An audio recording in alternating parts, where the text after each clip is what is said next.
2024년도 우리 교회 표어와 생활 목표를 함께 선포하겠습니다. 새 시대를 향하여 영과 진리로 예배하는 교회, 우리는 생명을 귀하게 여기는 생활을 하겠습니다. 평화를 위하여 일하는 생활을 하겠습니다. 선교를 위하여 힘쓰는 생활을 하겠습니다. 아멘. 여러분들이 지난 1박 2일 동안 시간 주셔서 우리 농어촌 교회에서 목회를 하시는 우리 목사님들 그 연합 그 여름 대회가 있습니다. 영동에서 금년도에서는 있었는데 가보니까 한 25년 전에 제 모임을 거기 참여하고 우리 아이들이 어렸을 때 함께 여름 대회에 참여도 하고 이렇게 했었는데 거의 뭐 한 20여 년이 지난 다음에 이렇게 참석해 보니까 인원들도 많이 줄었고 또 눈에 띄게 줄어든 것은 우리 아이들을 찾아볼 수가 없더라고요.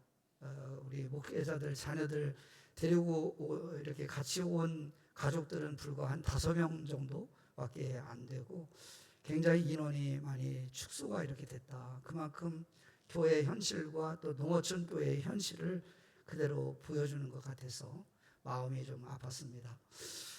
어쨌든 그래도 교단을 위해서 일하고자 이렇게 했기 때문에 또 어려운 여건 속에서 목회하는 목사님들 격려하고 또 그분들 만나서 인사도 하고 또 그분들의 총회를 향한 그런 기대감이라든가 또 생각들 이런 것들을 좀 짧은 시간이지만 나눌 수가 있었습니다. 그래서 사실은 2박 3일 프로그램이 이렇게 나와 있는 대로 진행을 이렇게 했지만 저는 이제 짧은 시간 1박 2일만 이렇게 다녀오고 다시 교회로 이렇게 돌아오게 되었습니다. 목회자들이 상당히 인원이 많이 이렇게 줄어든 가운데 그래도 우리 총회 총무님들을 총회장님 이렇게 같이 이렇게 오시고 그렇게 해서 인사 나누고 이렇게 돌아왔습니다. 그런데 우리 교회가 입당 예배를 드리면서 제가 한번 모시고 싶었던 분이 있거든요. 그분이 누구냐면 복화술의 우리 최고의 그 우리나라의 권위자라고 할 수 있는 안재욱 소장이거든요. 근데 그 당시에는 이제 목에 성대 결절 같은 게 있어가지고 오기가 어렵고 그래서 일주일에 한 번 정도 공연을 할 수 있고 그래서 밀린 것이 거의 한 3년 뒤에나 가능할 것 같습니다. 그렇게 해서 제가 못 모셔서 참 안타까운데 그곳에 오실 줄을 제가 생각도 못했어요. 그래서 제가 동영상으로 잠깐 얘기했는데 복화술이라는 것은 목소리를 내지 않고 목소리를 입을 벌리지 않고 안에서만 소리를 내는 것입니다. 한번 보시죠. 하나님이 지켜주니까 하나님이 도와주니까 하나님이 함께하니까 그래서 내가 이렇게 당당하죠. 그 옆에 있는 안재욱 소장이 다 내는 소리입니다. 근데 가까운 교회에 이분을 이제 모시기가 참 어려워요. 요즘은 굉장히 많이 알려지고 또 필요로 하고 모시려고 하는 데가 워낙 많아서. 근데 우리 농어촌 이야기를 들어보니까 어려운 여건 속에서 목회하는 우리 목사님들 위로가 된다면 내가 시간을 빼서라도 와야지 이런 마음으로 왔다고. 이게 얼마나 고마운 일인지 감사한 일입니다. 날씨가 무척 덥습니다. 여러분 말복이 지났는데도 여전히 더위가 꺾이지 않고 여전한 것을 보게 되는데 예배를 준비하면서 그런 생각이 들었어요. 여러분 이열치열이라고 하는 말을 들어보셨죠? 그런 것처럼 더위보다 더 뜨거운 성령의 불이 예배하는 여러분 가운데 임해서 정말 예배 드리는 여러분의 심령이 정말 시원케 되는 역사가 있었으면 좋겠다. 이런 마음가짐을 가지고 말씀을 하기 전에 서로 인사를 나눴으면 좋겠습니다. 우리 옆 사람들과 함께 참 보기만 해도 시원합니다.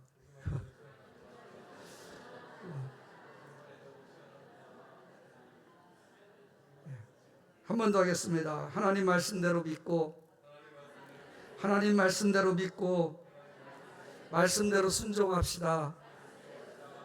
할렐루야.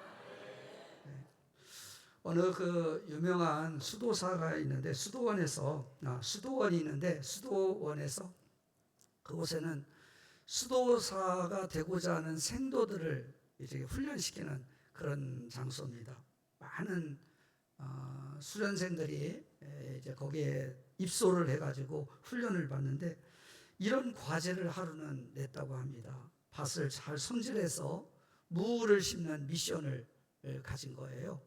그런데 가르치는 이제 선생님이 그 수도생들에게 이렇게 생도들에게 이렇게 이야기를 한 거예요. 무를 심는데 이렇게 심어야 됩니다 하면서 무 심는 방법을 가르쳐 주는데, 일반 상식적으로는 무가 땅속에 묻혀야 되는 거잖아요. 근데 거꾸로 무잎을 땅속에 묻고 무가 하늘로 솟아오르도록 그렇게 심으라고 가르치는 거예요. 그래서 생도들이 굉장히 혼란스러웠죠.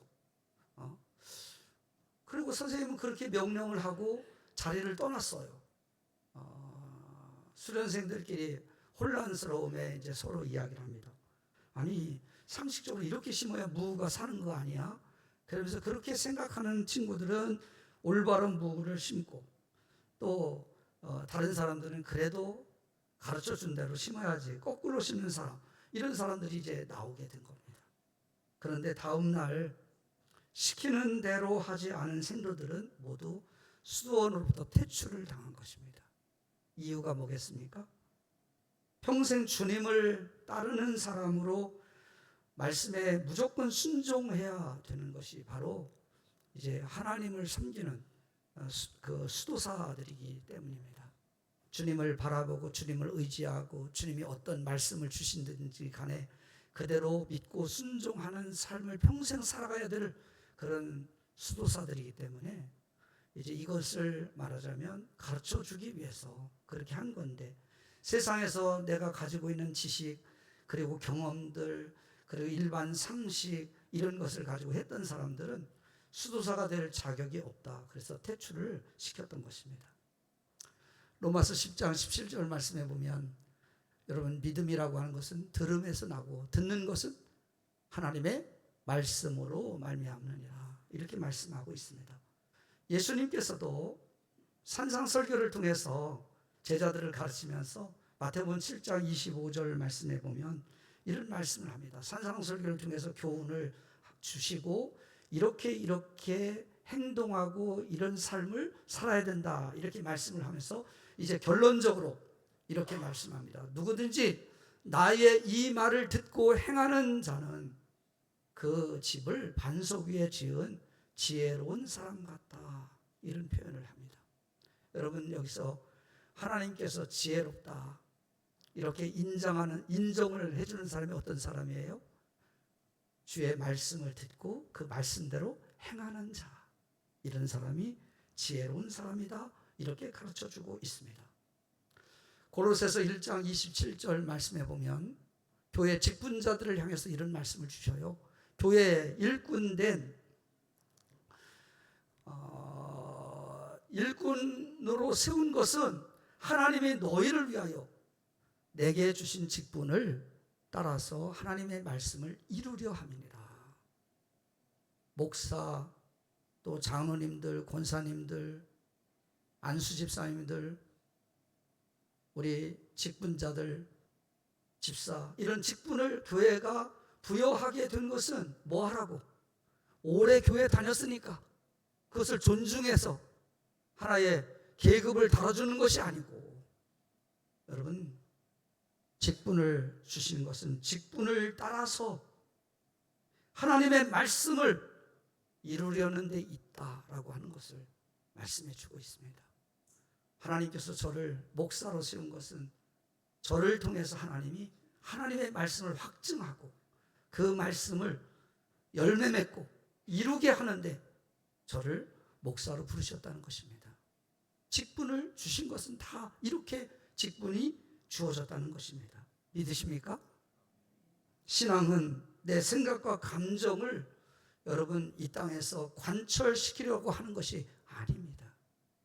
오히려 세상 경험들, 내 생각들, 내 주장, 내 가치관, 이런 것들을 예수 그리스도의 십자가의 죽음과 함께 그것을 못 박아 버리고 주님의 말씀을 따라가려고 하는 것, 그것이 바로 우리가 신앙생활이라고 하는 것입니다.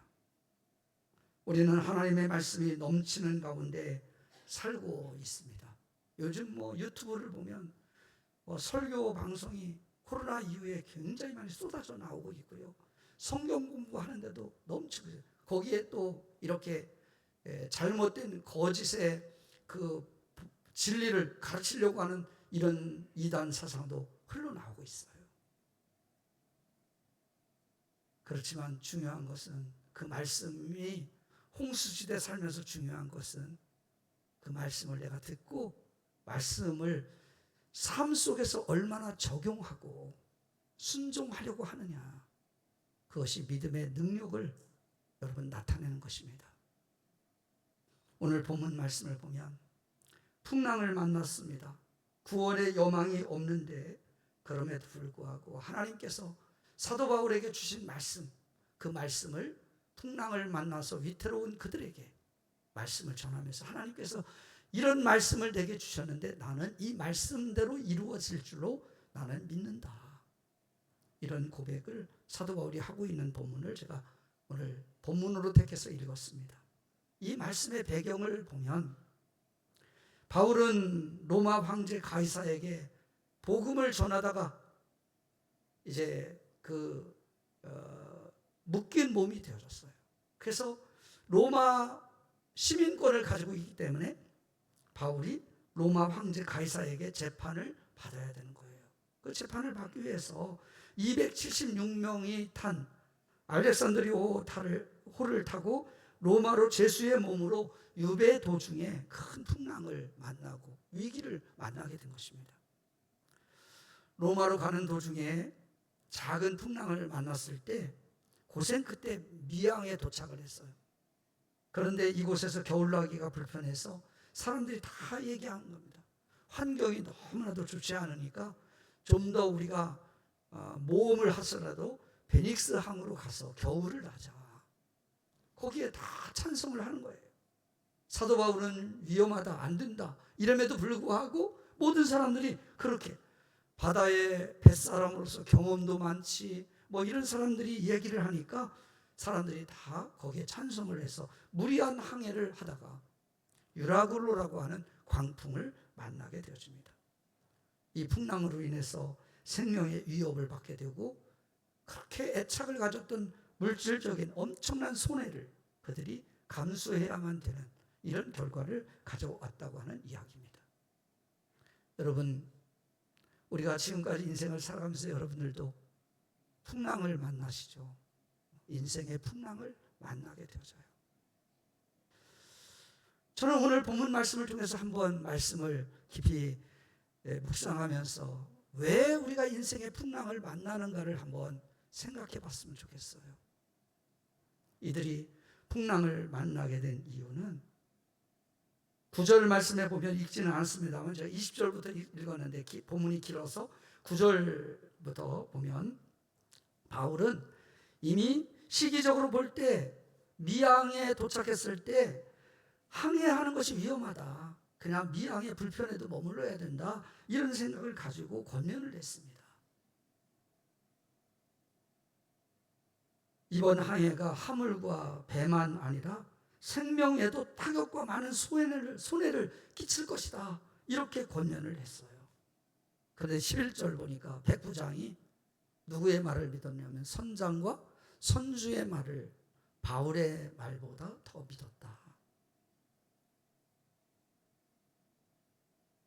그러다가 그냥 무리하게 베닉스 항으로 가다가 유라굴로라는 광풍을 만나게 된 것입니다. 여러분, 여기서 우리에게 주시는 메시지가 뭡니까? 선장과 선주가 알지 못하는 거, 백부장이 알지 못하는 게 있어요. 그건 뭐냐면 이런 사람들의 경험보다도 풍랑을 주관하시고 다스리는 분은 하나님이시라고 하는 사실을 믿는 믿음이 그들은 없었다는 거예요. 그러다 보니까 주의 종 사도 바울의 권면을 무시하고 무리한 항해를 지속하다가 더 큰 풍랑을 만나고 위태로움을 자초하게 되는 그런 결과를 가져왔다는 것입니다. 성경은 곳곳에서 말합니다. 믿음은 우리의 지식, 경험을 의존하는 것이 아니고 하나님께서 명령하시고 말씀하는 곳에 순종하라고 가르칩니다. 여러분, 우리가 인생을 통해서 왜 풍랑을 만납니까? 하나님 뜻보다는 이게 일반적인 상식이야, 내 경험은 이런 것인데, 이런 것을 의존하다가 실패하고 인생의 광풍을, 여러분, 풍랑을 만날 때가 있다는 것입니다. 여러분, 일반 상식, 경험, 이런 것들을 뛰어넘는 이야기들이 성경에는 많습니다. 여리고성을 함락하는 이런 일부터 시작해가지고 누가복음 5장에 보면 베드로가 뱃사람으로서는 베테랑이에요. 그런데 그날따라 밤이 맞도록 수고했지만 고기 한 마리 낚지 못하고 이제 그물을 정리하는데 예수님께서 나타나셔서, 베드로가 그때는 예수님이 그리스도인지를 몰랐어요. 한 청년일 뿐이었어요. 그런데 예수님께서 그에게 뭐라고 말합니까? 얼마나 잡았더냐? 아니, 밤이 맞도록 수고했지만 고기 한 마리 낚지 못했습니다. 그래? 깊은 데로 가서 그물을 한번 내려봐라. 이렇게 명령을 했을 때 베드로의 자세를 보십시오. 내가 밤이 맞도록 수고했지만 고기 한 마리 낚지 못했어. 그렇지만 말씀에 의지하여 그물을 내리리다. 그때 그물을 내렸을 때 그물이 찢어지도록 고기를 많이 낚았다고 하는 말씀이 나옵니다. 여러분, 무엇을 이야기하는 거예요? 우리의 믿음은 우리의 경험을 의지하는 게 아니에요. 우리의 상식을 따라서 살아가는 것, 그만큼만 사는 게 아니에요. 말씀에 의거해서 말씀에 순종하는 것, 그것이 믿음 생활인 줄로 믿습니다. 말씀보다도 세상 풍조와 경험과 지식만을 의지할 때 여러분, 풍랑을 만날 수 있다고 하는 것입니다. 그뿐이 아닙니다. 인간의 편리함에 대해서 욕심이 풍랑을 만나게 하는 거죠. 풍랑을 만나. 미양에는 너무 불편해. 우리가 좀 더 편리하고 안락한 생활을 하기 위해서는 베닉스항으로는 최소한 무리를 해서라도 가야 돼. 이것이 더 큰 풍랑을 만나게 했다는 것입니다.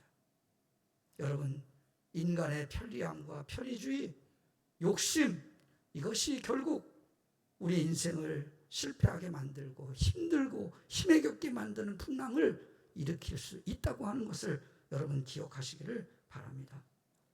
신앙생활 시험에 들고 풍랑을 만나는 것도 결국 인간의 편의주의, 욕심을 내려놓지 못한 데서부터 시작된다고 하는 거예요. 여러분, 성경에는 이런 말씀들이 많이 있죠.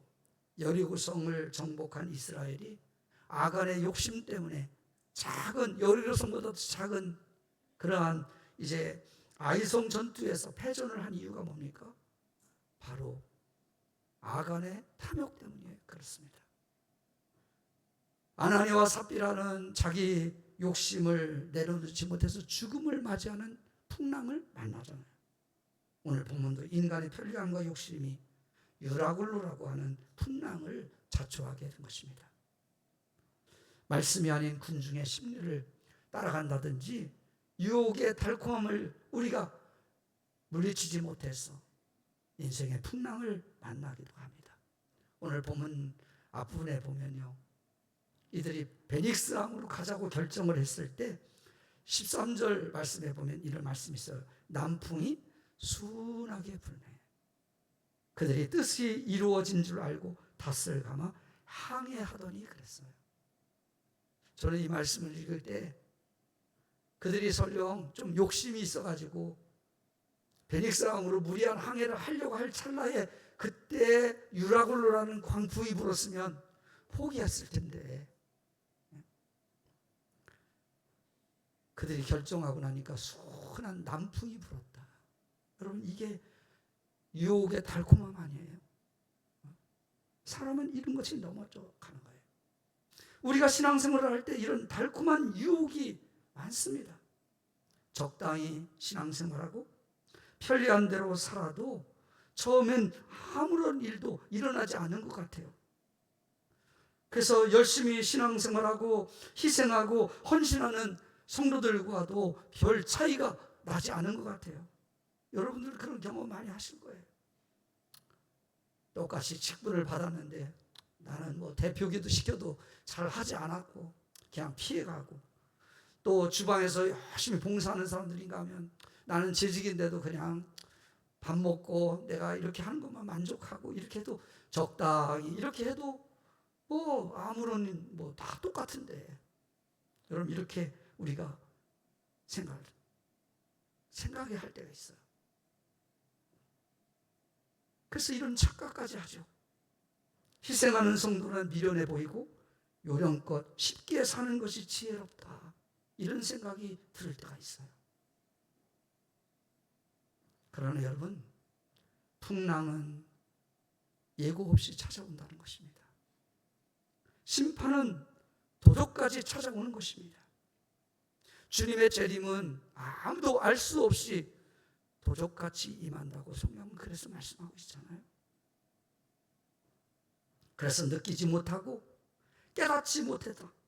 결국은 전체적인 우리의 인생을 돌아보면 보람도 기쁨도 없이 그저 내가 나를 위해서 열심히 산다고 했는데 남는 것은 아무것도, 건강 잃어버리고 인생의 가치와 보람도 없이 기쁨도 없이 그냥 인생을 마무리하는, 불행을 자초하는 인생이 될 때가 참 많이 있습니다. 여러분, 유라굴로를 만난 그 결과가 어떤 것이었어요? 배가 표류했습니다. 15절부터 17절까지 말씀해 보니까 가는 대로 두고 쫓겨가다가 그저 마지막 절에 보니까 그냥 쫓겨가다. 길을 내가 잡고 방향을 향해서 나아갈 수 있는 아무런 능력이 없는 거예요. 그냥 바람 물결에 자신을 맡겨야 되는 이런 배가 표류를 하게 되었다. 이게 풍랑을 만난 결과인 것입니다. 또 18절부터 19절 보니까 짐과 배의 기구를 다 버렸다. 오늘날로 말하면 내가 벌어먹고 내가 부유함을 더 누리려고 그렇게 축적됐던 거지. 풍랑을 한번 만나면 그것을 다 빼앗기고 잃어버리고 버려야 되는, 내 생명을 보존하기 위해서 다 버려야 되는 이런 결과를 가져올 수 있다는 것입니다. 물질적인 손해, 이것을 감수해야 된다는 것이죠. 그런가 하면 20절에 보면 계속되는 풍랑의 구원의 여망마저 끊어졌다. 소망이 없는 거예요. 살 수 있는 소망이 없게 되어졌다는 것입니다. 오늘도 많은 사람들이 인생의 풍랑을 만납니다. 교회도 그렇습니다. 국가도 그렇습니다. 그래서 살 소망이 끊어진 것처럼 좌절하고 절망하면서 탄식합니다. 그러나 하나님은 풍랑을 통해서 하나님의 말씀을 듣게 하십니다. 풍랑을 통해서 하나님을 찾게 하고 의지하고 구원의 감격을 누리게 하십니다. 그래서 아람 속담에 보면 이런 말이 있어요. 햇빛만 계속 비치고 비가 오지 않으면 땅은 사막화가 된다. 우리 인생은 때로 풍랑을 통해서 나의 교만과 자아가 깨어지고 부서집니다. 오늘 본문을 자세히 보면 풍랑 속에서 일어난 하나님의 역사를 발견하게 된 것입니다. 풍랑을 통해서 말씀대로 276명 아드리아 호에 탄 사람들이 다 순종하게 하고 구원의 감격을 누리게 하는 그런 이야기가 오늘 본문에 있는 말씀입니다. 저는 오늘 본문 말씀 통해서 여러분에게 설교 제목을 하나님 말씀대로 됩니다. 이것은 제 이야기가 아니고요. 사도 바울이 고백하고 있는 거예요. 사도 바울이 처음에는 권면했는데 경험 많은 선장과 선주의 말을 따랐어요. 무리한 항해를 했어요. 그래서 더 큰 풍랑을 만나고 나니까 이제는 자기들이 목적을 향해서 갈 수가 없어요. 표류했어요. 그리고 가진 것을 다 버렸어요. 그러다 보니까 사도 바울의 말씀에 귀를 기울일 수밖에 없게 되었어요. 그날 밤 사도 바울에게 하나님이 말씀을 보여주셨어요.